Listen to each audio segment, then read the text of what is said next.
சம்சார கடல்ல தத்தளிச்சிட்டு இருக்கிற நாம்பெல்லாம் வெளியே வரணுங்கிறதுக்காகவே இறைவன் பற்பல ரூபங்கள் எடுத்து ஒவ்வொரு வடிவமாக மரமாக மலையாக கல்லாக எல்லாம் ஒவ்வொரு ரூபமாக இருந்து இந்த கலியுகத்தில் இருக்கிறார்.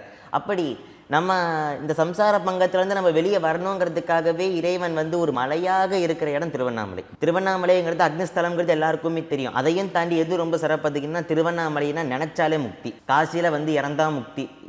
காசியில் போய் இறக்கணுன்ட்டு யாரும் நினைக்க மாட்டாங்க, இறக்கணும்னே நினைக்க மாட்டாங்க. திருவாரூரில் பிறந்தா முக்தி. நம்ம இஷ்டத்துக்கு பிறப்பு வருமா? கண்டிப்பாக வராது. சிதம்பரத்தை தரிசனம் பண்ணா முக்தி. அப்போ தரிசனம் பண்ணா முக்தினா அது அவ்வளோ சீக்கிரம் நம்ம கர்மா நம்மளை விடாது. ஏன்னா அங்கே போனால் அந்த கர்மா டெலிட் ஆகும்ன்ட்டு கர்மாவுக்கு தெரியும். ஆனால் கர்மா நம்மளை அமைக்க உட்கார வச்சிடும், எங்கே போகாது அப்படின்ட்டு.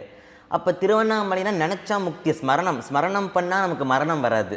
திருவண்ணாமலையை ஸ்மரிக்கணும், ஸ்மரணம் பண்ணால் மரணம் வராது. அப்பேற்பட்ட ஒரு சிறப்புக்கு உரியது திருவண்ணாமலை.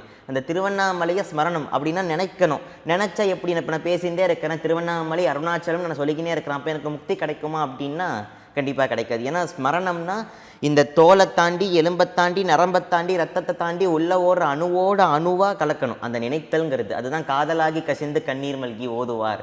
இந்த ஓதுதல் அப்படின்னா அதை அப்படி நினைக்கணும். அப்படி நினச்சா, அப்படி ஒரு தடவை நினச்சா முக்தி கிடைக்குமா?